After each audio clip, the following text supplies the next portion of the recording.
सोडा, सर्वांनी दारू सोडा, दारू सोडा, दारू सोडा, दारू सोडा, दारू सोडा, दारू सोडा, उघड्यावर दारू प्यायचं बंद करा, उघड्यावर दारू प्यायचं बंद करा, बंद करा, उघड्यावर दारू प्यायचं बंद करा, बंद करा, उघड्यावर दारू प्यायचं बंद करा, बंद करा. मोहल्ला कमिटी आणि संत गाडगे महाराज एक चळवळ यांच्या वतीने सर्व जे इथे मद्य विक्रेते आहेत आणि जे दारू पितात रस्त्यावर त्यांना विनंती करायला आलोय की येता जाताना इथे मोठ्या प्रमाणामध्ये शाळेची मुलं असतात, कॉलेजची मुलं असतात, महिला असतात, सगळी लहान मुलं असतात. तर त्याचा विपरीत परिणाम होतो जेव्हा तुम्ही रस्त्यावर आपण दारू प्यायला बसतो. तर आम्ही सगळ्यांना विनंती करतो की तुम्ही रस्त्यावर दारू पिऊ नका किंवा रिक्षामध्ये दारू पिऊन बसू नका. त्याच्यात पोलीस स्टेशनच्या वतीने डायरेक्ट एक फाईन मारलेला आहे किंवा केस केलेला आहे. आणि कार्यक्रम म्हणजे त्यांना पण विनंती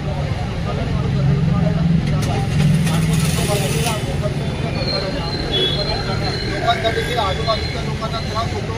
त्याच्यामुळे आम्ही सगळ्यांना विनंती करतो की कृपया इथे बाहेर तुम्ही दारू प्यायला बसू नका. दारू ही अवघड आहे. मला तर एक बोलायचं आहे, घराचं फार वाटलं होतं, मुलांवर प्रेम राहत नाही, संस्कार राहत नाही, म्हणून दारू पिणाऱ्यांनी अक्षरशः मी मनापासून एक तुमची बहीण म्हणून सांगते की तुम्ही दारू पिऊ नका. पुढचं लाईफ तुमचं चांगलं होईल आणि आता तुमची वय काय झालेली आहे, तर परत तुमचा प्रपंच कसा होणार, काय होणार. आणि नवरा बायको एक रथाची दोन चाक आहेत, ती जर चांगली चालली ना तर तुमचा प्रपंच चांगला चालणार. तुम्ही दारू पिणार आणि बायको तुम्हाला मारझोड हाणमार करणार, पोलीस स्टेशनला जाणार, हे करणार. मग ते करण्यापेक्षा दारू पिणं बंद करा.